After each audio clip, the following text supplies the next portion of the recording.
Today, as we start the show, this one mic. We hail Sunday.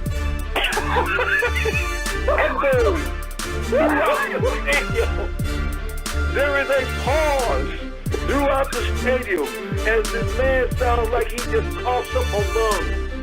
Just looking around, the Jumbotron shows and pans the cheerleaders, and as it goes down each cheerleader's face, each one breaks up into laughter, which at this particular time destroys half the stadium. The other half is still trying to figure out what the hell just happened. Does this guy need CPR or something? And then at that particular time, I lost it. Devon's brother.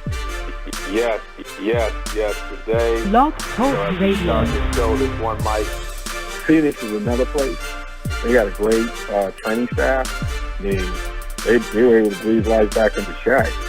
And if you can do that, people talk a lot about their training staff. Blog. Yes. Today, as we start the show, this one mic. Yes, today, as we start this show, this one mic. Oh, no, this is going to be a good one. It's our NBA Finals preview show. It's about to go down in the Bay Area, but before I get into it, I got to bring on, my guys who are here with me to hang out. Brought to us by my guys with Bowman Medical Group and Mind Match Development. Thank you for the support as we get into the proceedings. But we're gonna bring my man Hammer in. How you doing, brother? Welcome. Doing well. How you doing, brothers? Doing well. We're ready to talk this basketball. And we got the youngin. We got the young budding man over there, hanging out over there in the 7-3 foe. My man Darnell Kirkland Jr. How you doing? Good as always. Yeah, when you get a chance, you got to go check out. We had an episode of The Block. Darnell, you want to talk a little bit about our guest we had on that show that people should go check out? Oh, yeah. Friend of mine, Isaiah Hall. The guy grew up, he's a Lincoln kid as well. Played football at Lincoln. He went to Michigan State, studied journalism. He just finished up with his degree over at Michigan State. He's boxing now. He's starting to compete as an amateur. He's getting into tournaments and stuff. He has the knowledge of the game as well. So this guy is definitely a guy that you should follow. He did have an article out about the PEDs in boxing, the effect of PEDs in boxing, and things of that nature. And that's an article that I would encourage you guys to read, because that's the topic. I know he wrote it a few months ago, but that's a topic in boxing that's evergreen. So that's something that you can definitely look into. Yeah, it was a great article. So go over there to realsportsguys.com, or we have it pinned. If you go to our social media at Real Sports Guys, you'll be able to check it out. But it was a great conversation. Great to have him on, buddy. It's one of the reasons why I really want to do this platform, just create this space, as we're slowly growing, but, bring these up and coming, journalists and folks who are looking to push it a little bit. And it was just a great conversation. So it was good to go. But tonight is all about basketball. And so we're going to talk about that and get into it as well. We're going to jump into the session a little bit and see how the game goes. So we're going to get into the open mic and talk a little bit just before we get into talking about the finals. So the Lakers select Darvin Ham. We heard a lot of buzz about it. It was pretty clear he was the preferred choice. Let me start with you, Darnell. Then I'll come over to you, Carl. Do you think they got it right with Darvin? And let's start with that. Do you think they got it right, Darnell? Yeah, I like the hire. He's a guy, a well-respected guy throughout the league. He's been with Budenholzer for a long time, so he comes from good stock, comes from a good tree, so to speak. But he comes from a system defensively where they utilize two bigs a lot, and they've found a way to navigate it in this modern era of basketball to where I think that could be beneficial to the Lakers and their personnel, even though they don't really have they're tied to the core of the team, but like as far as as far as the role players go, I think they only have 5 players under contract at this point. So they have their ways that they're going to have to pivot, and they have to figure out how they want to go as far as building the rest of this team. But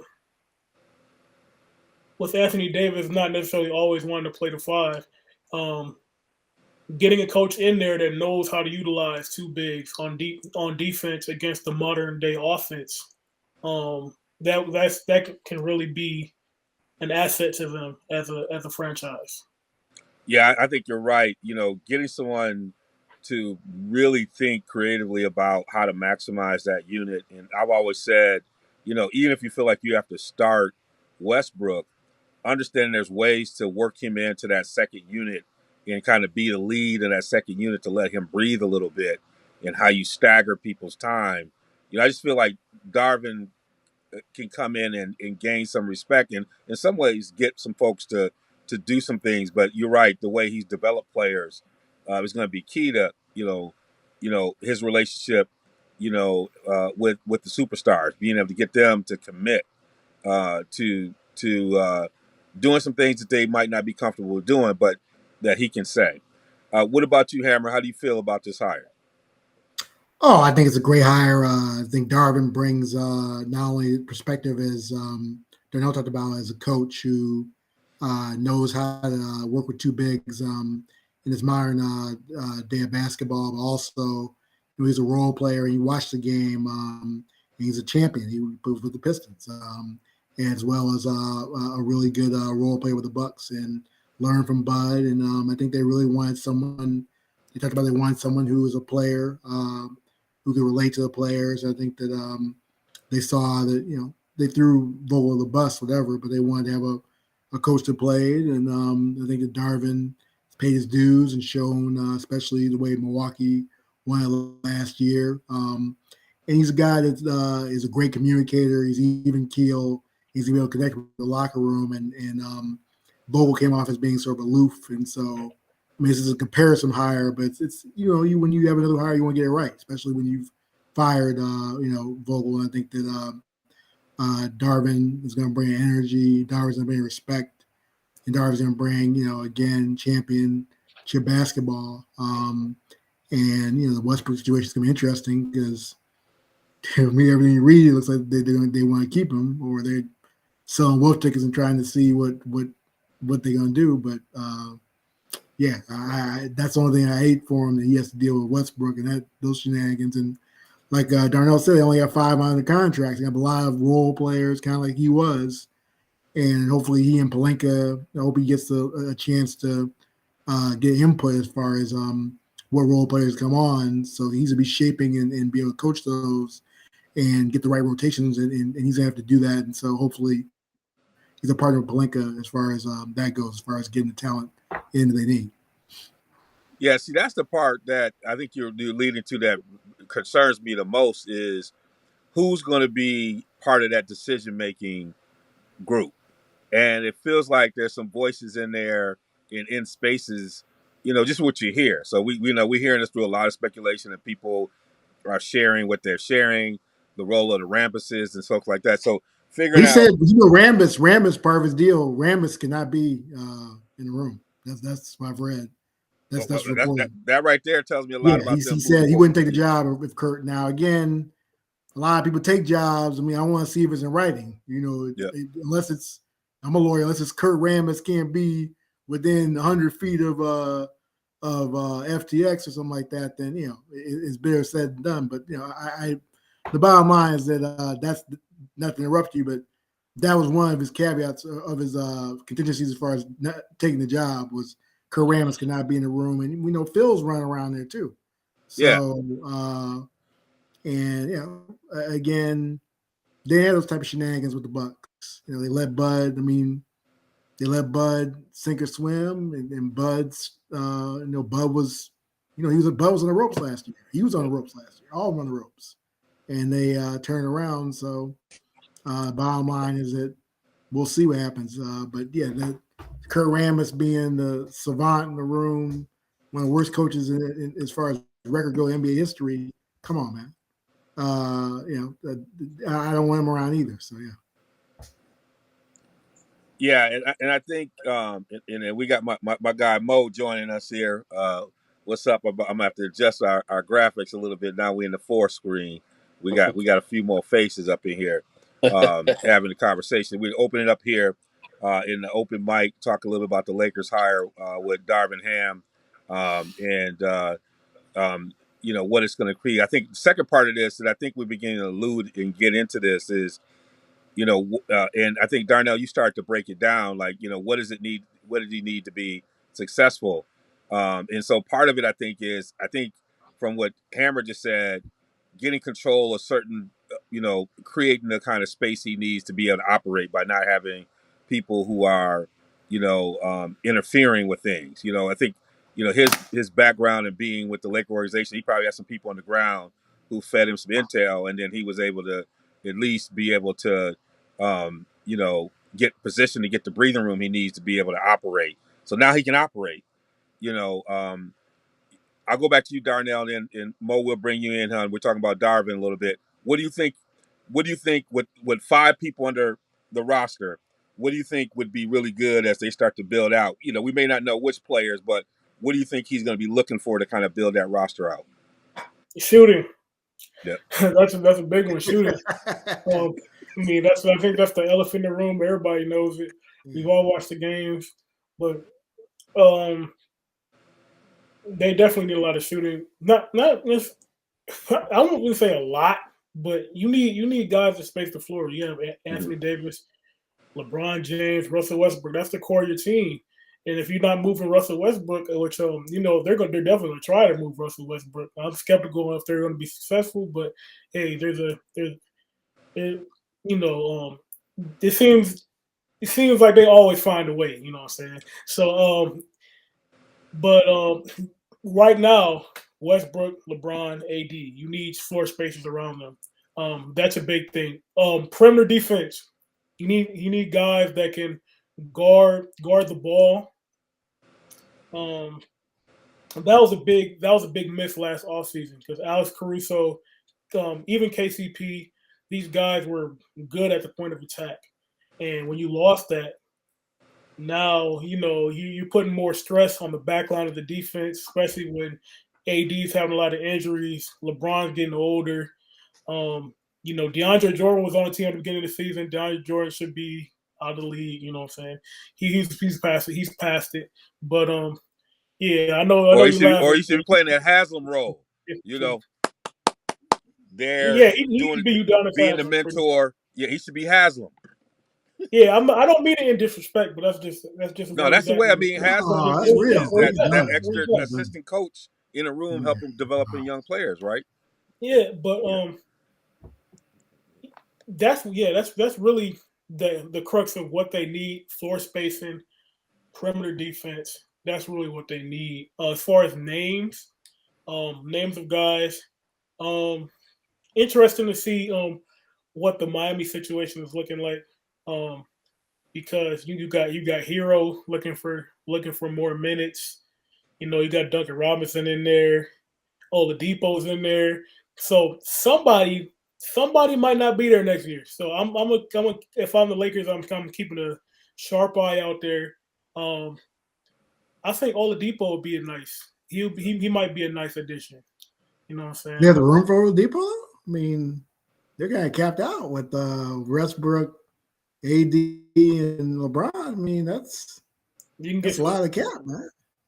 You can get some. I don't know. Can they afford his? The big rumor in Chicago is Westbrook might come here for LaVine. That's a big rumor here. So, yeah, I've heard that one because LaVine. Yeah. Because LaVine. Well, you will know because you're in the area. He wants out. He sold his home. Yeah. He wants out. He sold his home. Why would Chicago want Westbrook? He don't Again, I told you about. It's not about Westbrook. It's about the contract. It's about if you know capology. Yes. You want Westbrook's contract because it's $47 million, and then when it goes off the books, you can use that slot to put people in there. That's the cap game, and so Yeah, but I that's heard fool's one of the gold, yeah. capologists talk about only a percentage of that gets applied. Like it's less than what people think gets applied Yeah. to the cap. It's not. It's not the 47 million from Right. what he was saying. Mo, where'd you hear? Yeah, I mean, that's what I heard too. That that you can't get the whole amount of that because he hasn't been like a vested player there. So, Zach LaVine, I don't know why he would. I mean, I guess I know why he could leave, but he's going to give it up money if he leaves because the Bulls don't team to offer him that 5-year max. So if he goes anywhere else, it's going to be a 4-year deal. So he's gonna get the 5-year max. It's be a signed trade, Mo. Well, I mean, that's a different thing altogether. But I don't. It's gonna be a signed trade, Mo. I think if they wanted to do that, they would have come out with that by now. But yeah, I mean, I don't see it making sense in terms of, the Bulls wanted to do that either, though. Why would they want to do that? Yeah. Yeah. So I have the list of free agents pulled up. So yeah, go ahead, Darnell. Take us through it. So these are unrestricted free agent guards coming into this offseason. Thinking names like Gary Harris. We already mentioned Zach LaVine. Jeremy Lamb's going to be out there. DeLon Wright, Tyus Jones, name to look at. Avery Bradley, he's off the, he was already on the team. Bruce Brown is going to be a free agent. Bryn Forbes.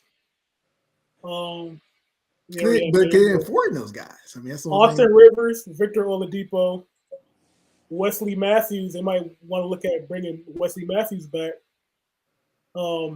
Everybody knows Jalen Brunson is going to get paid, so no Jalen Brunson. Gary Payton II is going to be a free agent, but he's getting paid. Dragic is going to be a free agent. So yeah, there's some guys that they could possibly go with. Let's look at some. Look at some holes. Well, as far as the guards, is there anybody that piques your interest out of that list? Lakers in trouble. Lakers in trouble. I mean, it's all again. It's all. I want to see what the cap number is. I want to see. I mean, it's too many variables, Darnell. You know that. I mean, too many variables, and I just think I think that they're gonna find some way. I mean, they're. I mean, again, they're smart negotiators. But that's Pelinka's strength. And you're also banking on. That's his strength. He knows how to manipulate that stuff. Yeah, and also you're banking on the idea of where we're LA, and maybe some of these guys might want to take, they might want to play with LeBron. You know what I'm saying? You might be able to sell them on a dream. Like, so if like you said, if they trade Westbrook and they can get LaVine back, now the team looks different. Now you have LaVine, LeBron, and AD, and now you can go to some of these role players and sell them and say, you know what, I think we could possibly make a move if we have you in the door because I see this vision for you. You know what I'm saying? I see this role for you.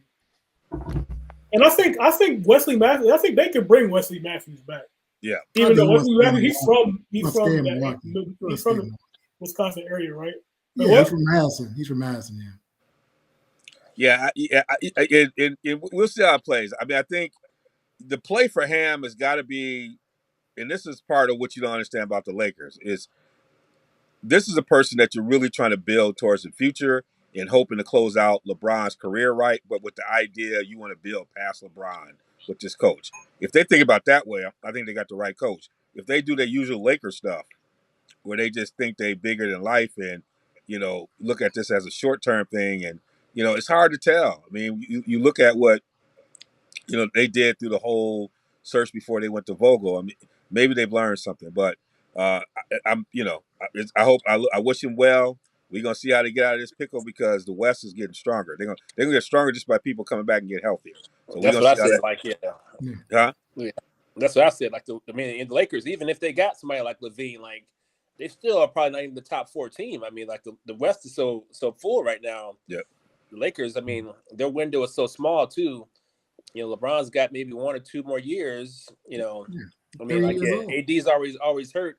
So, I mean, I don't see their kind of, forecast. Darvin Ham, he's a young guy. I don't know how he's going to, what kind of leeway they're going to give him to kind of really kind of take over the team in this kind of short span. As long as they got LeBron, they got to be thinking about the immediate future, not the long term. And, the Lakers ain't had a draft pick develop. They traded away all the guys who they developed. They had Ball, they had Ingram, they had all these guys. They traded them all away. So now they got no developmental players.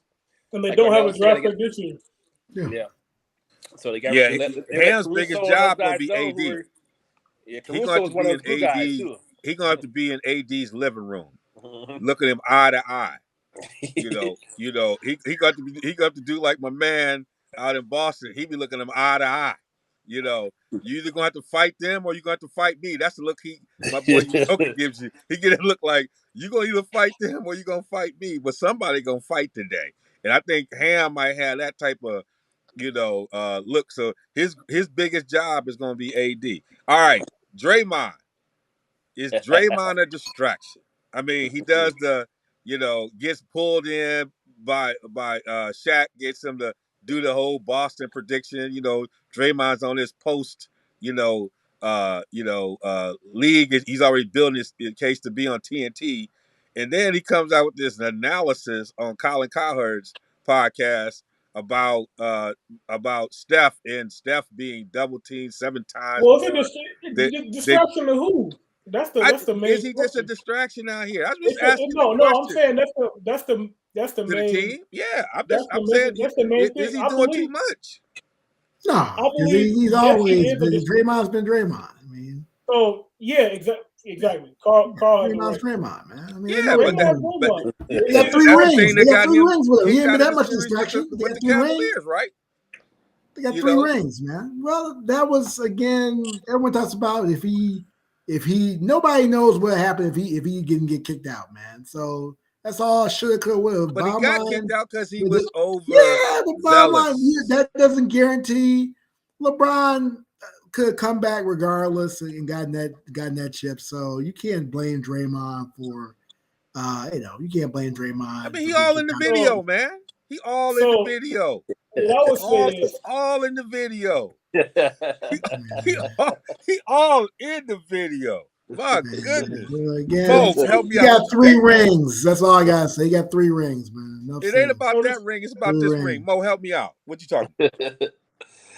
Yeah, I mean, I think Draymond. I don't think it's distraction per se. I mean, for me, Draymond's really.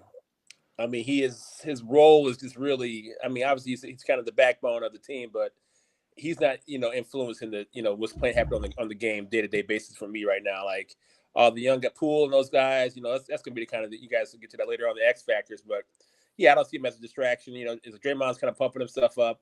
I mean, he's right in a lot of ways though, that they really haven't been taken out but without everybody's being hurt. So once their players have been injured, that's been an issue with the last couple of years. But no one really knocked them out per se, which I do respect that, kind of saying like, hey, you know what? No one really beat us to kind of knock us out of the championship game. We had injuries and those kind of things, but they are an older team, and I think it's going to be a small window right now to get it done. But I mean, obviously, you got to give them a lot of credit for getting back there again and making it happen again. Well, he's defending Steph. Our folks are right about Steph and where he fits without having that MVP in the finals. What is that? Was he right in defending Steph? Yes. I don't think. Yeah, I mean, I don't think defending Steph. I don't know. I mean, I think that it's so difficult because their teams is so unique because Steph changes the geometry of basketball so much for a team and makes everything different. So he is kind of the fulcrum to kind of make everything kind of work. But at the same time, he's a 35-foot jump shooter too. So he's gonna have his off and on night. So Steph ain't he's not the dominant. He's not gonna be able to back a guy down and and get in the post and do all kind of things or make baskets happen in the traditional ways. So his game is so unique. But I do think that we have to kind of the idea, like, I think it was Stephen A said something like that, Steph's a great player, but I can't put him, like in the, all the greats of all time. He ain't above KD and, some of these guys who are kind of got maybe less. Yeah, above KD. Yeah. I take him over KD right now. Definitely take him over. Yeah. KD. So it's a unique situation for him. Yeah. But I don't think he's warranted for, as the, like all time, one of the top 5 players. Yeah. Hammer, you feel like you got a rebuttal. I'm about to come over here to Darnell after that. You feel like you got a rebuttal? You talking about he's not better than KD? KD had to come to him to get a ring. Come on now. No, but would you say that's just decision making? I mean, it wasn't that KD wasn't great. KD's a great player, but I'm talking about I feel like KD was. I feel like KD was running away from Westbrook, running to something.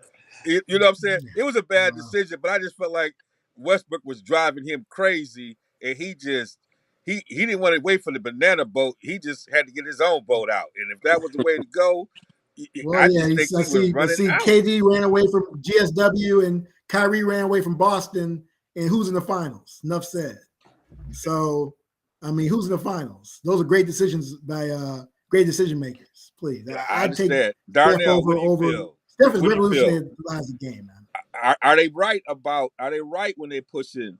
They pushing this stuff on. Steph still got to be that money man Well, in the finals. I never answered the Draymond question. What about Draymond? Talk to me, man. I never answered the.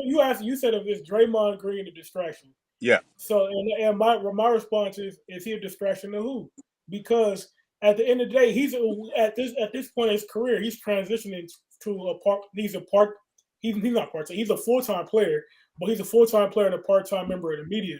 So like the media is already gonna stir up their own stuff. So like, and I think the Warriors, their culture and their locker room, they have this infrastructure where it's not gonna permeate their room. You know what I'm saying? Like it's not. They're not gonna let it get to them to the point where it's gonna affect the way that they play. It's a the term distraction, the notion of it being a distraction is only to the audience, in my opinion. And what you said about the Draymond quote when he was talking about Kevin Durant and Stephen Curry, what he was really talking about, because I listened to that whole podcast with Colin Cowherd. He said Draymond was saying was he was getting at the idea that Curry's career needs the Finals MVP to be validated, and we all know that's BS. I mean, validation, in my opinion, validation shouldn't be solely placed on accolades that are voted on. Like this, it's a subjective. You know, we got to correct that. The statement wasn't about career. Let's make sure we're gonna make. I'm telling you what the statement is. But the statement wasn't about career being validated. It was about if you're going to consider him to be in that top 10. No. Yes, it was. That was the whole argument. No, it wasn't. Was about who you going to take out the top 10 or top 12. That was the whole piece. Oh, the statement. No, he was talking. Draymond missed it. The Finals MVP validate his career, and what because Draymond all the top players got MVPs. I'm trying to finish what I'm saying, man. Okay, say it. When I said the question was would a Finals MVP validate Stephen Curry's career? Does he need that the Finals MVP to validate his career? And he said no, because he said arguably you could argue that he was the most valuable player on the title that they won with Andre Iguodala, and what he said was you could also argue that he was the most valuable player on the teams with Kevin Durant because he drew all that attention, pretty much the Tyreek Hill effect, right? Where he shifted. Yeah, but you could argue that Pippen should have won it when they beat the Lakers.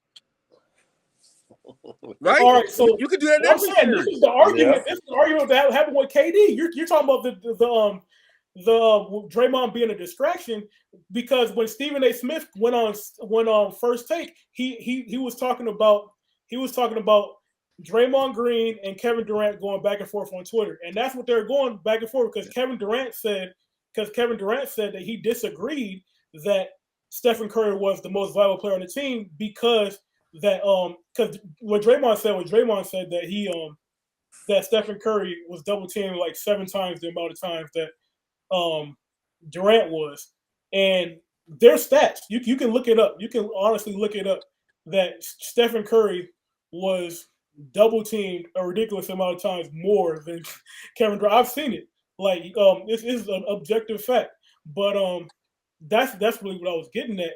That the crux of his argument was that the validation of Stephen Curry's career should not be hinged upon if he wins Finals MVP. This year. That's what people vote on. I mean, wins or losses what really matter. You know what I'm saying? And the effect that somebody has on the game. Yeah, if you're just gonna say is he a top 75 player, all that stuff, he's already been validated. But if you want to be at the table, right? That's, I think, the conversation. Steph is not really shooting to just be in the top 25. Like that, yeah, he already validated. But if you're gonna start having that conversation about top 10, he's the best pure shooter in NBA history. Enough said. But that don't put him over Tim Duncan. That don't put him over Hakeem. That don't put him over. That don't put him over half those cats in the top. Just with that, I think he's in the top 10 though. I could make some arguments about Zeke. But be honest with you, how talk about in terms of total players? How do you compare and contrast Tim Duncan and Stephen Curry? These are two. But what I'm saying is, when you're talking about when they brought to the different positions, Darnell, Tim Duncan was the most balanced power forward in history. No question. No, I'm not going against Tim Duncan. What I'm saying is protecting the rim. Steph Dude, are you putting him in the top 10? We're not talking about him just being a special. Where are you putting Steph? No. Is he top 10 player? You're top 10. You're Steph a top 10 player? You're misunderstanding my argument. What I'm saying is Steph a top 10 player? I'm not arguing about his shooting ability. I'm saying you can't compare and contrast the game. The best shot in history is Kareem's. The best shot in history is Kareem. Type of players. But I'm okay. But when we're talking about top 10, it's the impact. At a certain level, you can't say, oh, who is better, Sugar Ray Robinson or or Mike Tyson. They're playing complete different types of, you know what I'm saying? So we don't have no top 10s? I feel the way I feel is when you get to a certain level, it's just a certain level. You know what I'm saying? It's more tiers. When you get to a certain level, the top list right now. Yes. They got, of course, MJ 1. They got LeBron 2. I agree with that. Kareem 3. Yeah, Magic 4. You know what I think about that? No. Wilt 5. That Allen, Bill Russell. No, he definitely not top 10. Bird, yes. Duncan, definitely yes. Oscar, yes. Kobe, yes. Number 10. Shaq. Wait a minute. No. Oscar only got one championship. Hey, wait, back up. You said Bill Russell no, but Oscar yes. How? Oscar Robinson was a triple-double, man. I mean, he was an ultimate triple-double. Bill Russell was a one-dimensional player, man. I can show you a one-dimensional player. I'm tired of it. Bill Russell was the most he's a one-dimensional player. One-dimensional player. He's great defender. No scoring. Come on, when was the last time you watched Oscar Robinson footage? I've watched Oscar Robinson. Yes, I have. So you trying to tell me he's a raggy defender? That's why. There are 7th graders that have better handles than Oscar Robinson. Okay. Look, don't get on Clyde Drexler killed people with just one hand. Bill Russell, so I have to do the same thing. I got to do this. Yeah, and Russell was this offensive juggernaut. Come on, man. No, I'm telling you. No, I'm getting at a bigger argument here. You're getting the impact of. I'm doing that because you have the impact of. Yeah, if you talk about the impact of Bill Russell, I'm talking about pure talent-wise. No way Bill Russell is a better player than Steph Curry is right now. You can't just say that. We're going off different criteria. Like the criteria can't just be. You have to factor in. I'm going on. If I'm on the playground right now, if I'm taking Steph, I'm taking Bill Russell. I'm taking Steph. Okay. Playing simple. Going to the playground right now, Oscar Robinson is not top 100. He's not in the top 100. No, Oscar Robinson's in the top 10. I mean, please. If we're going to the park right now, we have. Look, man, we've been on the park with cats who could only go left and stayed on the court. We've all been there. We're like, how's this cat on the score? We've all been on the court with the cat who you're like, how is he doing this? So for you to say the judgment of somebody getting somewhere based on the fact they go one way, that was Drexler's career, and we've all been on the court. Everybody's like, how is this cat staying? So that's not an element of whether or not you can be effective on the court, because we've seen it up close and personal. Every one of us have seen a guy stay on the court all day, and he doing the same move, and we like, and people leaving like, how is he doing this? Yep, that's Carbolo, that's Barkley, as guys. Yes, you knew what they're gonna do. You just couldn't stop it. Yes. And he's strong as anything. He moving you out the way. Come on, man. I'm not going. Hey, You you're been not to going the to gym. disrespect You Bill telling me you haven't seen that guy? You telling me you haven't seen that guy? You tell me Bill Russell got average 30 rebounds. You telling me you haven't seen the guy guys. that held the court? You tell like all of us is none because we've seen that guy, and we're like, how is he doing this? But he holding and talking junk. Come on, man. No. All right, this is good. We're gonna come back to this. No, Devon, I gotta ask you a question. Devon, yes. I gotta ask you a question. Like going back to the hypothetical. Okay. We going to Nike court tomorrow, right? We got Wilt Chamberlain. We got Oscar Robertson in his prime, right? You know what I'm saying? The best version of Oscar Robertson. And we got Baron Davis in his prime. Who you picking? Oscar strong. Oscar was big as Baron. That's a lot of hypotheticals. Injured. You talking about Oscar? Davis is one of the best players, young players out there. We got wait. I'm going off what you said. I'm going off what you said, Carl. I said, what criteria are we going off of? I said, are we going off accomplishments, achievements, what they did in their era, or are we talking about skills? I would take Oscar. Oscar still did more on the court than Baron. Oscar was a big guard. Baron was more talented. What Carl said he was more talented, but he's a better player. Who am I picking? I'm picking Baron Davis all day and half the night. But see, the thing you picking is Baron is better than most of his contemporaries who got more hype. Yes. Like, be truthful. Baron gave people buckets of all the people you got ranked. Baron was giving them buckets. Hey, Devon, he was dunking on I'm just illustrating the point here. I'm using his name to illustrate a point. But I'm saying, there's a lot of cats. Look, I'm giving you another name. I'm gonna give you another name. Hold on. I'm gonna tell you this. None of that works because even Jordan would tell you in the playground there's no rules. Cats get served. Whatever you got as an NBA player in the playground, it's a different game. Yo, I've seen top players get served on the playground. When Freddie Cofield came to the playground with pro players, who you think ate people up on the playground? Freddie Cofield or other players? Who you think did it? Do you think Freddie did eat legitimate stars up on the playground? Be truthful.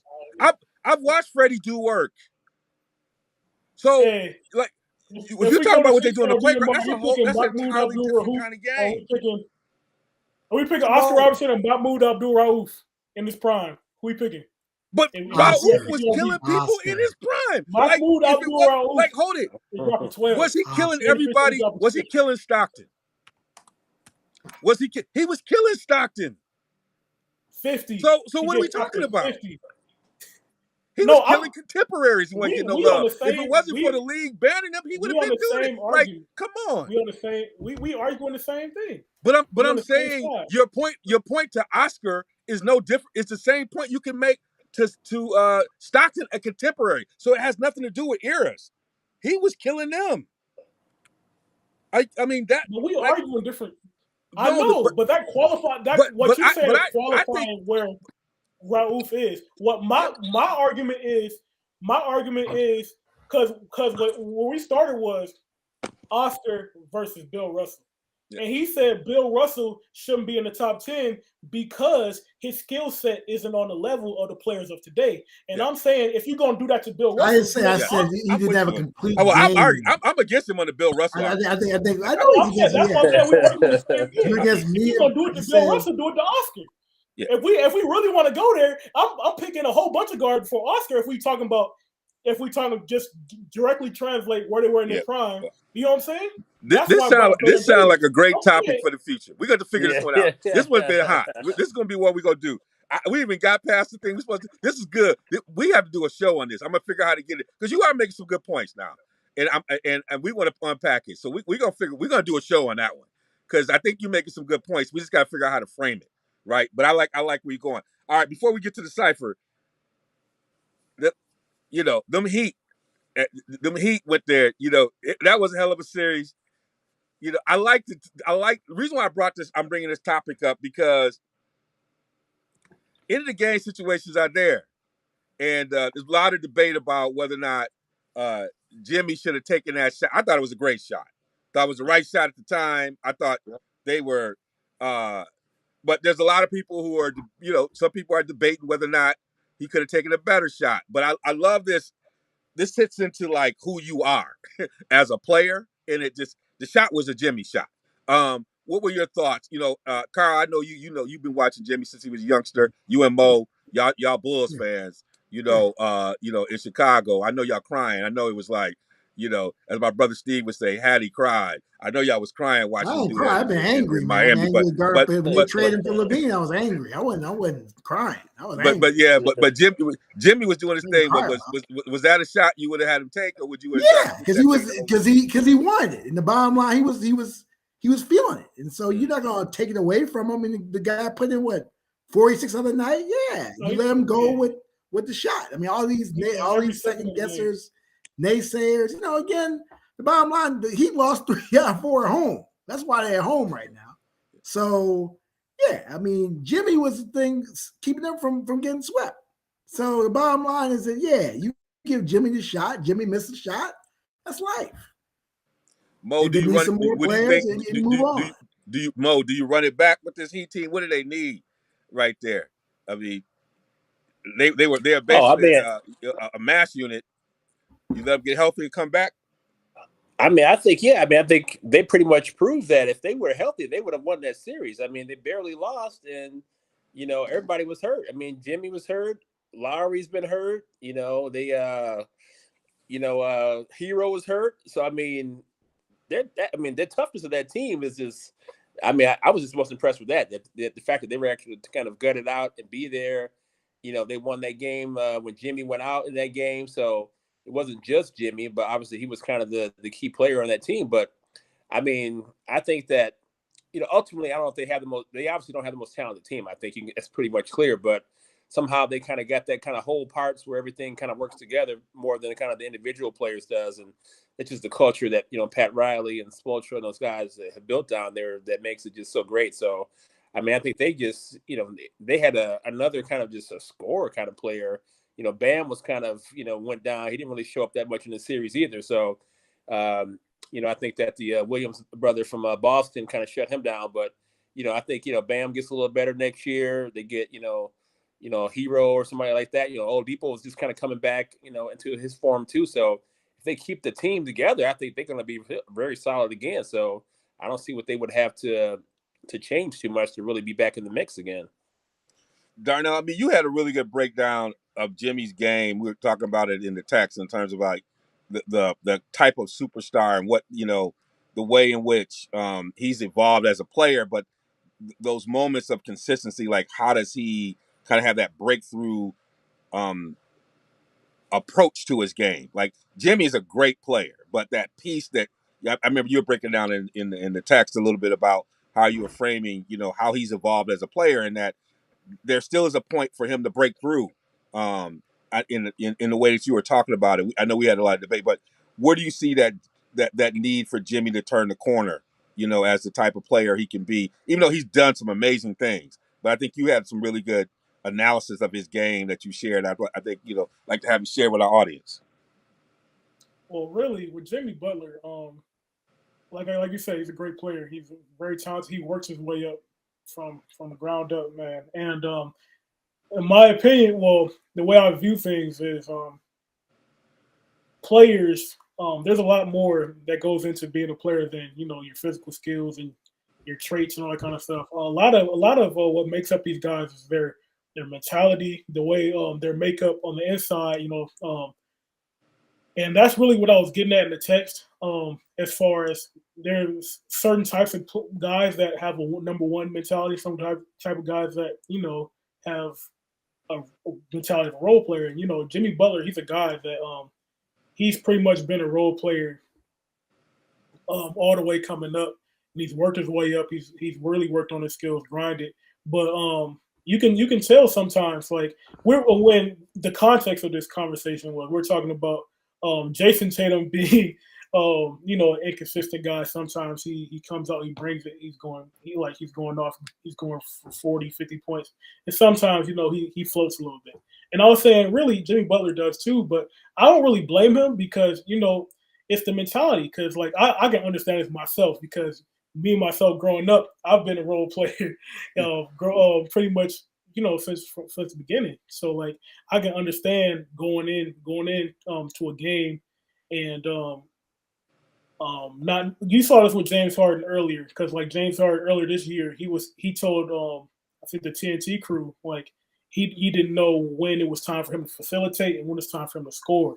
And I think that's one thing with Jimmy Butler. He has that he has the skills of a superstar, but sometimes he has a mentality of role play. I'm trying to do the little things, trying to do, everything it takes to win, and that's great in some aspects. But if we're talking about the next step as far as him being a superstar, it's that consistency to really take charge and in that and trust himself and trust his, the work that he's put into to say that, what I'm saying, I'm going to be a superstar, and really like it goes like I said, it goes back to temperament, but really that's really a part of the Heat culture. Like I don't really know if you really want to change that because that really that helps. Like if you knowing that your best player is a guy that is selfless, a guy that if you're talking about a guy that in Jimmy Butler, he was voted to be an all-star. I think it was either last year or year before that.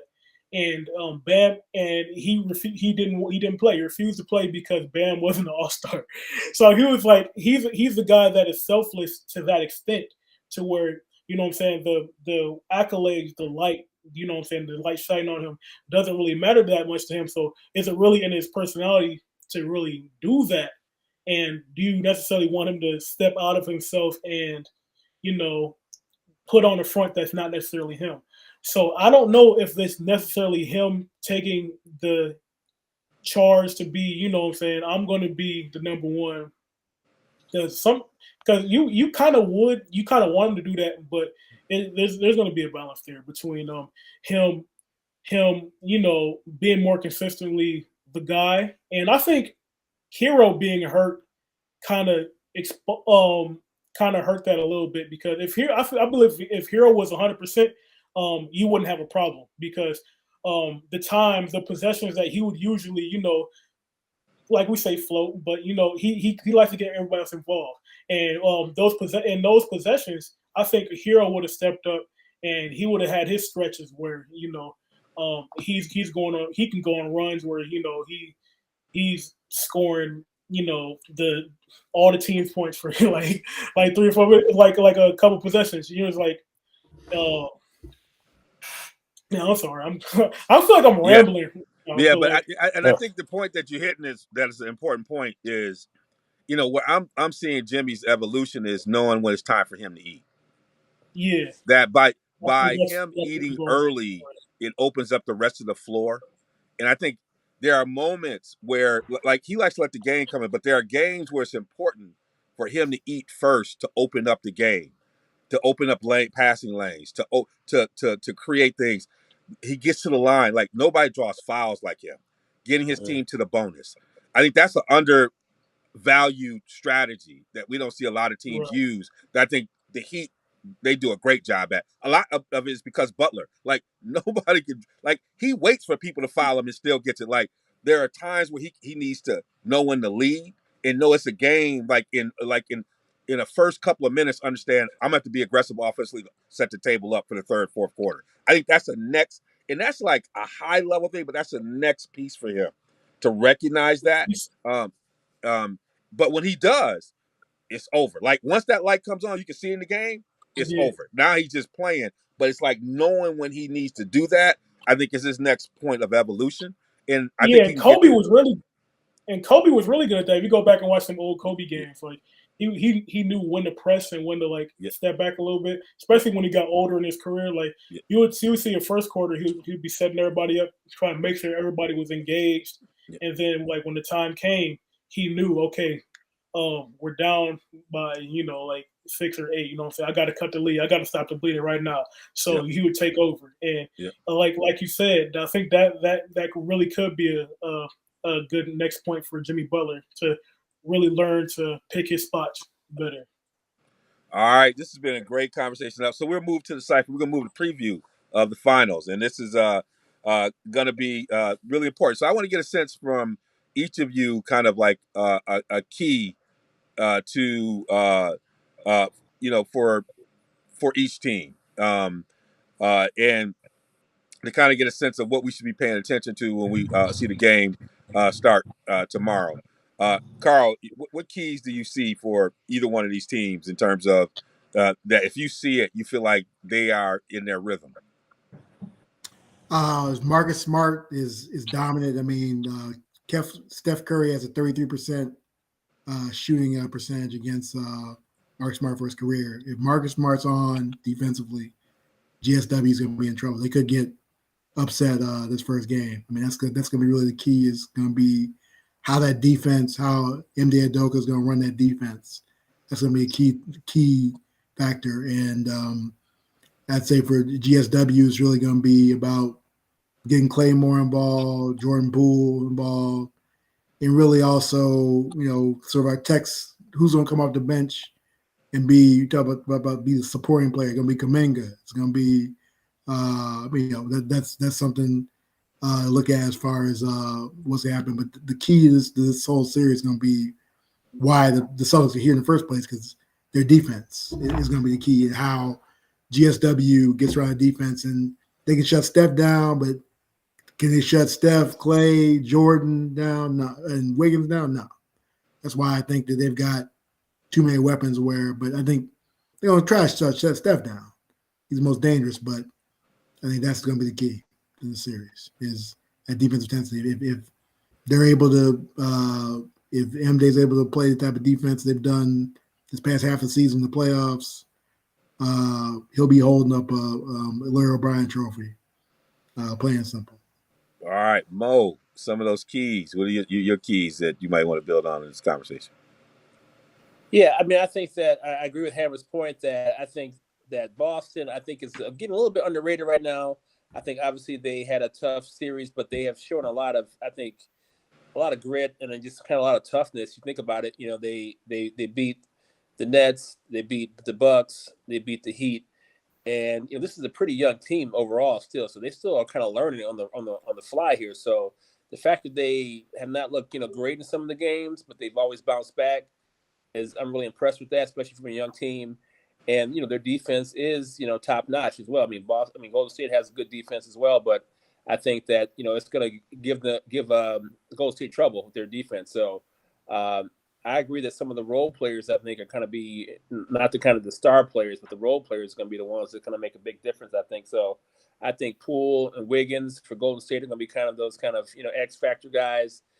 Gary Payton Jr., if he makes it back, could also be another guy who could be a big factor.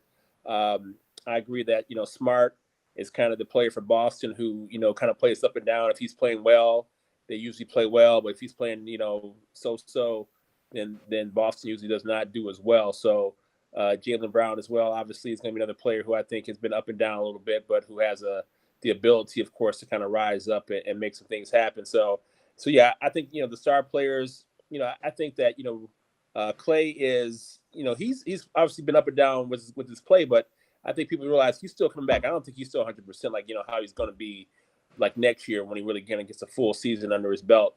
So yeah, I think that, those kind of role players would be the X factors for me in this series. All right, Darnell. All right, so my keys to the series for both teams, starting with the Warriors.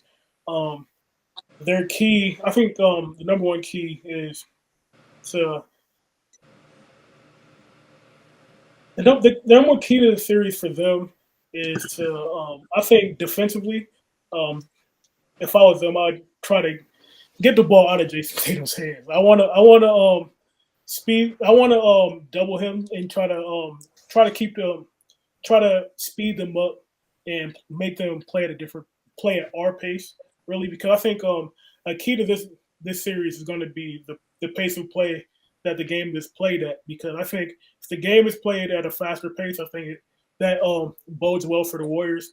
You get it going up and down. They start hitting threes, and both teams are turnover prone. And I think that's a big key. Limit turnovers, because you see, like you say it every time we talk about the Warriors. The Warriors are loose with the ball, and it's true.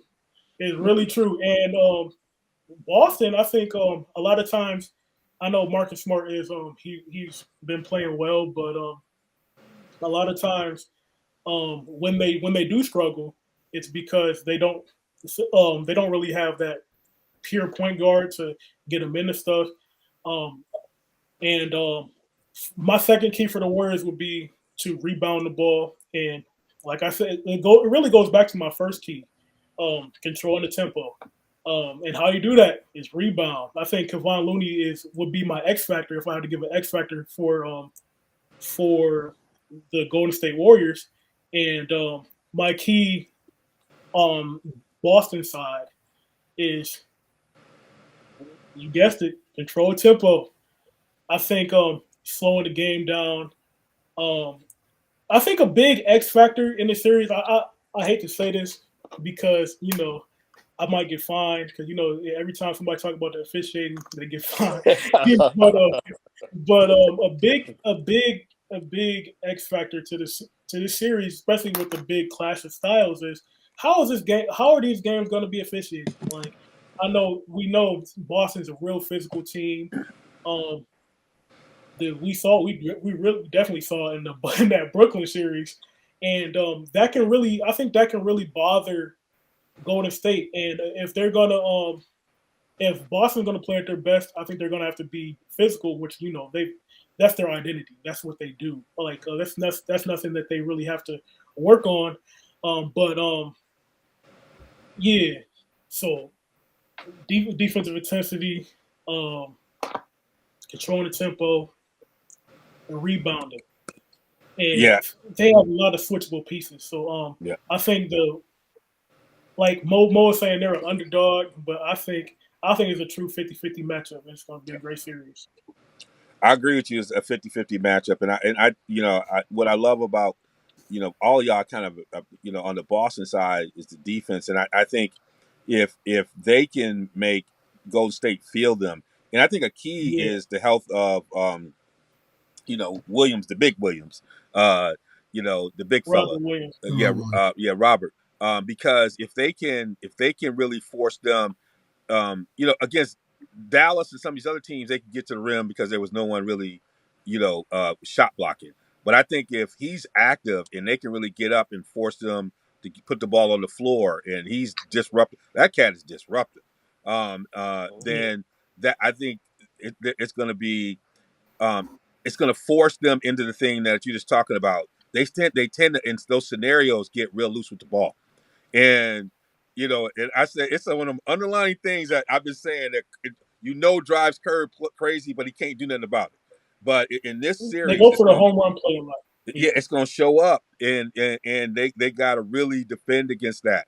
And the other thing I noticed down the stretch in the Heat series that I think Golden State might have picked up, if you noticed, the Heat did a really good job of making Marcus Smart is the new day Dennis. What's my guy?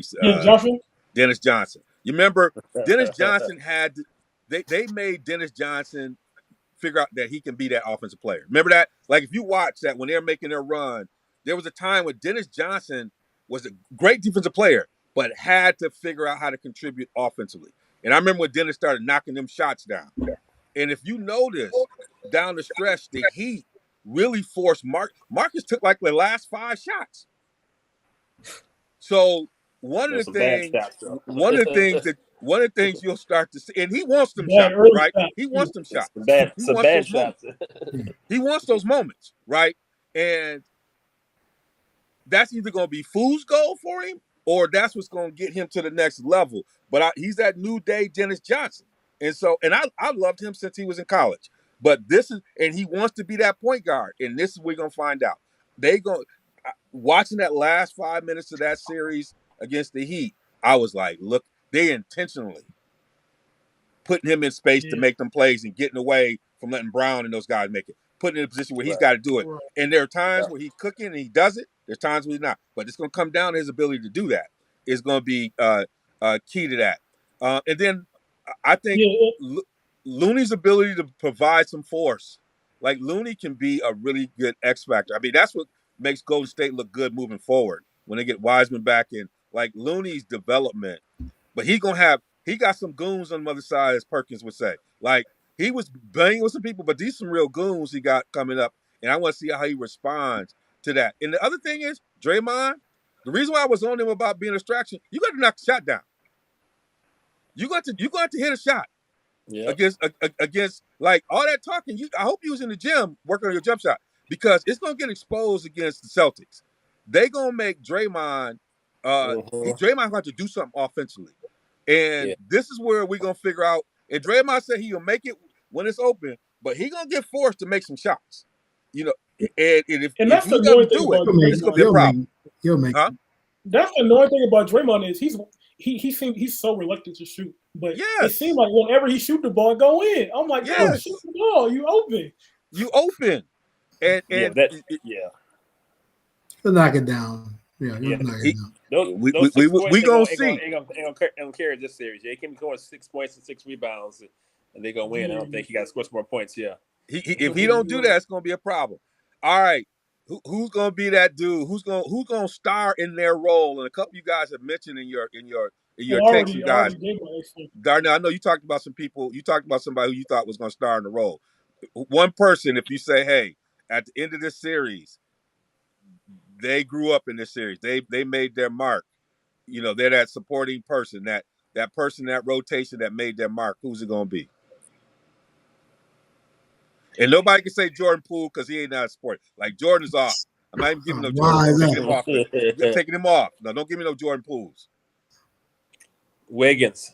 I got Wiggins. You don't give me a Wiggins. Wiggins was an all-star. How is Wiggins that's the narrative that's just killing me. He made the all-star and like they talk about Wiggins like he loony.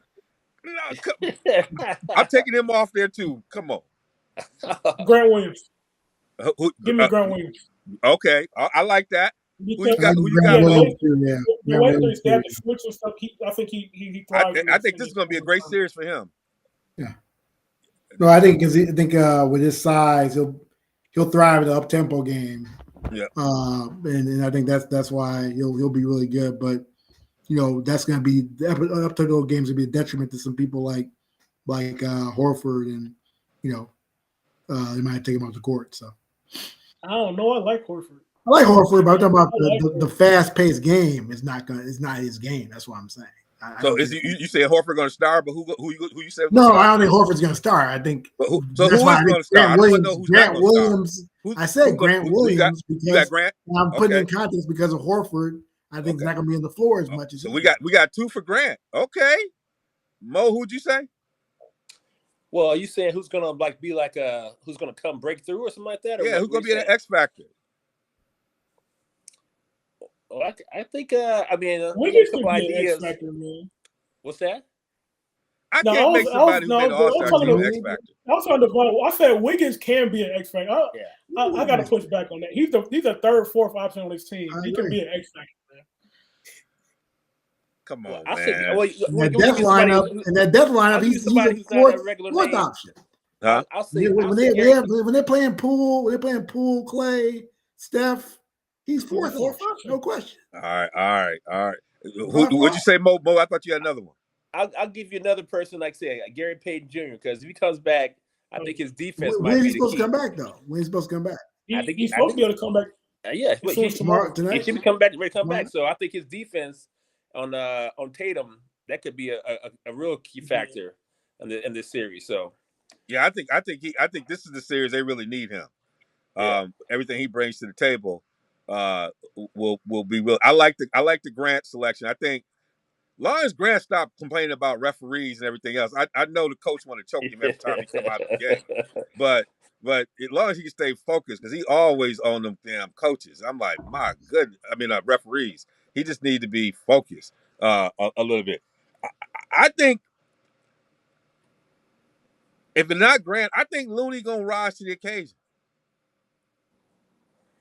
I think. Yeah, I would have picked Looney if I didn't know everybody else was gonna pick Grant Williams.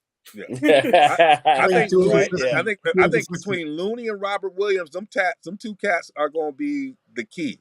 They the anchors. And I think those two, but I thought y'all got some great picks. All right, Finals MVP, Hammer. Who you think will be the Finals MVP?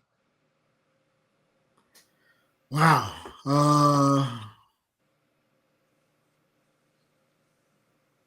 man, it's tough. I'm gonna say Poole. I think that Steph's gonna get shut down by Marcus Smart. I think it's gonna be Poole. Yeah, I really do. You think Jordan Poole got to come and say today? Because I think Hell you're to the talking about. Vickers. I mean, That's what we're trying to say. he's a role. He's. You're right. Wiggins is. I mean, you're wrong. It says Wiggins is a role player. I think Clay is too up and down, like Mo said. Clay's come off Achilles and another injury. He's not his best yet. He's going to have a great game. He's going to have a bad game. But as far as somebody's going to bring it every night, who's going to be in that discussion, it's going to be Jordan. Going to be coming off the bench every night. So I think he's my MVP. All right, Mo, who you think will be MVP? I'm coming to you, Darnell. You know what? I'll make a surprise pick here. I'm gonna go back to the Golden State when like Iguodala did it. I'm gonna say it's gonna be Wiggins. Gonna be that kind of that X factor. Everybody's gonna be focused on Clay and Steph, and I think Wiggins gonna go off this series. He's gonna be like Iguodala did back in the day, and be that kind of player that no one expected to be go off. And he's gonna be the MVP. Steph ain't gonna get us MVP. It's gonna be Wiggins. Man, I think Wiggins like your boy Bodie on them corners, boy. When Marlo coming to town right now, Wiggins.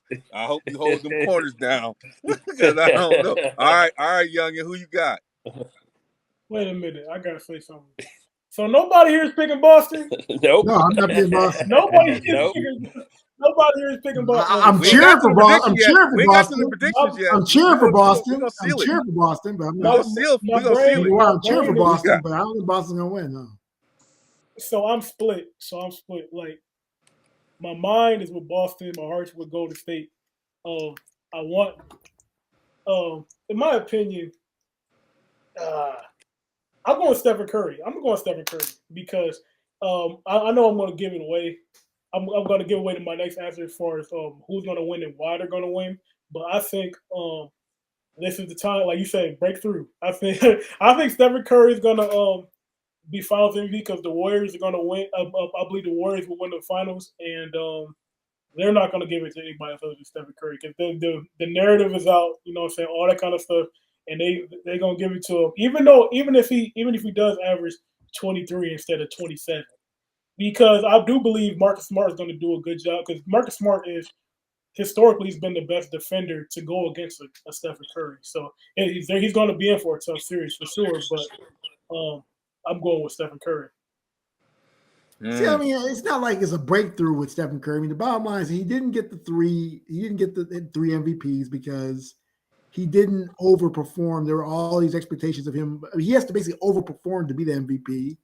And so Iguodala guy, the guy, because he was a great, two-way player in that series. What KD got, and then what was it? Clay, I guess, got. Yeah. So the bottom line is that. It was he didn't get MVP because of context, not because of performance. And so I think he has some suspect shit. I think the Smart matchup is bad. Marcus Smart is tailor made to shut him down. He's gonna shut him down. I truly think he's gonna shut him down. I'm saying Iggy got it because it was about to be one of them West kind of series when West won the MVP when he lost. Because LeBron was like the best player. They were about to give LeBron the MVP in a loss. And so you had to give it to the cat who actually stopped him because that was actually the first probably a time where they're going to give the MVP to the person from the team that lost. So I think that was the thing that got stepped. And so that's the thing. This hurts me. So I'm working on something. So I just, if you look at the stocks for Under Armour, them things have been going down. I think it's going to go back up. And I've been thinking about this in the car. I'm like, we need Steph to get this MVP for these stocks to go back up because he's representing Under Armour. I'm like, right now, get your stocks right now. These stocks are down, Under Armour, but I think the company got a way to get out of this. And I think part of getting out of this is Steph getting that MVP. So there's one side of me that is trying to work on some investment stuff and is hoping Steph get off and have some impact on my investment. So I'm gonna do that one. But I got a dark horse on this one. I think it's gonna be Marcus Smart. Marcus Smart. Because If they win the series, if Boston wins, the series, it's yeah. because his hands are all over it. Yeah. No, I agree It's with you. If they all win the over series, it. yeah. He's the key to He the got his series. Gary Payton on. He all over it. If Boston win, he all over it. Yeah. If Boston wins, he probably will. If Golden State win, it's because Steph unlocked that key and went off. No, it's one of them two. Because other players stepped up. Other players stepped up because two Steph players. got shut down. Steph was dancing. That was my Wiggins stepped that was my up. next question. Dancing. Stepped up. They got too Steph many was doing weapons. That's why they don't that win. They have too many. disrespectful. I'm You shooting and looking Steph at the down, bench stuff. You can shut Steph down, and then Golden State can still go off on you because you got Clay. You got Clay. I mean, Clay but might go. But it all starts and in ends with that baby face assassin. He sets the tone. And if you cut off the head, you got the rest. And that assassin's gonna be all right. All right. So now we at the predictions. So Hammer, you feel like you're talking. So who you gonna have? You seem like you're leaning on something. Who you going with? GSW and 7. Yeah. You going Golden State? You going with Pretty Ricky? Okay. Yeah. You going with the Pretty Ricky? You going with the DeBarges? Okay. We with it. We with it. Yeah. Sing that song. I'm with it. The barges are clean. Hey, I'm telling you, the best place to watch a game is in the Bay Area. That's live. I'm on it. I like to hate sometimes, but I'm with it. Okay. All right, Maurice. You going Pretty Ricky? What you said Pretty Ricky for? You said that's what I call that's called Steph, Pretty Ricky. I know. You said Pretty Ricky with the calling. So you make Pretty Ricky sound like it's like that's a bad thing though, yeah. No, it's all right. People love me, man. It's like can't do no wrong. But he up here. He like Eddie Haskell, always kicking you under the table. Like you know what I'm saying? Right? Steph is the most talking junk. Yeah. Gonna do like cat smile and don't nobody ever say nothing about it. He be clowning like if this was the 90s, they would have put him in the first row by now. But and I love it. I love it, man. They let him get away with it. He can get away with that. Yep. Yeah. Yeah. No. Yeah. I agree. I think that I love Boston coming up. I don't think they're quite ready yet. I think they kind of showed a few different times that they just aren't just kind of all the way there yet. So I think they're going to be a great team to deal with the next few years. But I just think that, Golden State's experience, their system, their their makeup is just going to be too much for Boston to overcome. So I think Golden State in 6.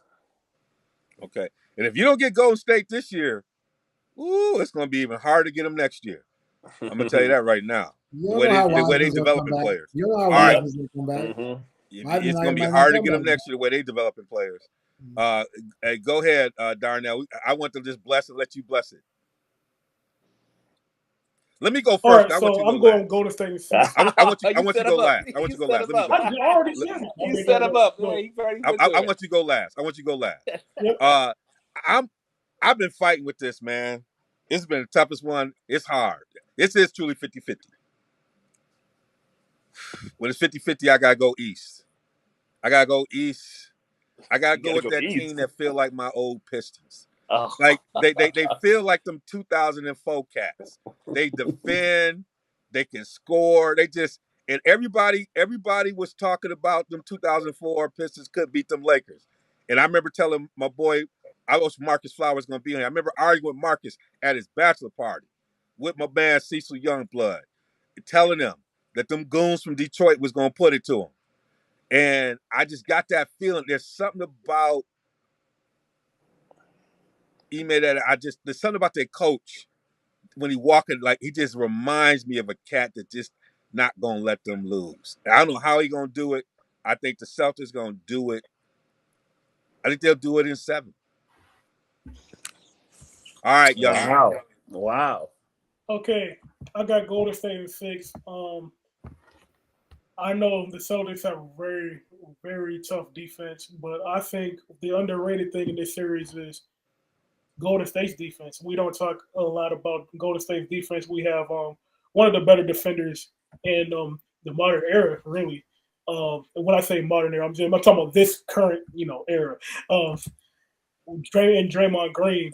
And with them, you got Andrew Wiggins has been playing excellent defense over the past couple years or so. You have Gary Payton that's coming back. Kevon Looney, who was really coming into his own. So this is a team that can really defend themselves. And in this modern era of basketball, with the way the rules have been, the equation really is everybody really can score. Like at the end of the day, who can get the stop? You know what I'm saying? When who's going to be able to stop who? But I think in this series it's going to be the other way around because both of these teams are going to be they're going to play some very high level defense. And at the end of the day, I think the equation is reversed. Who do I trust to get the bucket when the game is on the line? And I'm going to have to go with Golden State because their ball movement, their player movement, really, they set screens well, they move it out the ball. And really, that's a testament to Stephen Curry because you watch Stephen Curry and Klay Thompson running around, working to get their looks. You know you got to do the same thing too. You know what I'm saying? It's contagious, and I think they'll be able to get by Boston with that ball movement, player movement. But like I said, it's a really a big X factor. I'm bringing up again. You really pay attention to the way the games are officiated because if we get into the game, they're calling a whole bunch of fouls and stuff. I think I'm gonna leave that. I'm gonna leave that alone. But yeah, I do feel like the way the games are officiated are going to play a factor. But I'm picking Golden State in 6 because Game 6 is going to come up, and Game 6 Klay is going to and Game 6 Klay is going to show up, and he's going to show out, and it's not going to get to Game 7. I'm going with Golden State in 6. All right, we got the prediction. So hey, we're gonna get ready for a great series. We'll check in together next week. We can all come back next week for it. I think today I'll just go ahead and see if I can, if I get this thing right. Try to drop this mic here. All right, so we're gonna drop the mic. One of the things about this year in basketball, and it's great that we have these two teams meeting in the finals, is that we've had some blowouts, we had some other stuff, but we got some stars. Even with injuries, it tells you this league is in great shape. When we kind of started our show with talking about the Lakers, and we know LeBron is closer to the end of this series, but the league is in good hands. We get a chance to see, a Jason Tatum who impacted by 24 and 8, Kobe, and has been inspired by that. They're showing up. You see a young Jalen Brown doing his thing. We see Jordan Poole. We see all these great players who are emerging, but along the way, we've seen all this great talent, and the league is in great shape. And knowing that, after this finals, we're going to have folks who are going to heal and come back. Denver is going to be different. The NBA is, in the best shape it can be. And these finals are not going to disappoint us. I think we're going to have a great time. And just cherish this because before you know it, Jason Tatum is going to be where LeBron is. Like, we can't miss these moments. Jalen Brown is going to be 12 years in the league. Like, we have to appreciate when we have these folks. As much as we want to debate Steph, we're going to miss Steph when he's gone. And I'm learning just to appreciate that. We lost Klay for 2 years, and with that impact on the league and the fact that we got him back and able to see, as Darnell said, Game 6 Klay. Like, this league is in good shape, but I think we have to just learn to cherish having these folks around and spend time. So enjoy the series. We'll be back next week having a great time and talking about what's going on with it. Check us out on realsportsguys.com and everything else. And, we'll see you, on the other side. Yes, today. As we start the show, this one mic. We hail.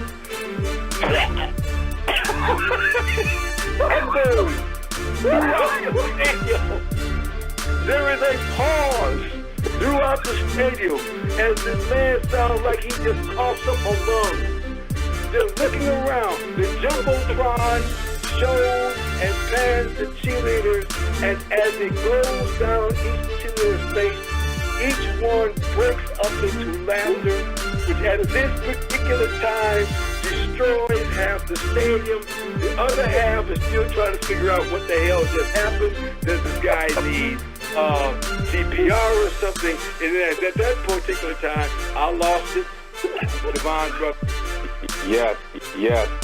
Today, Blog Talk Radio. show this one mic. Phoenix is another place.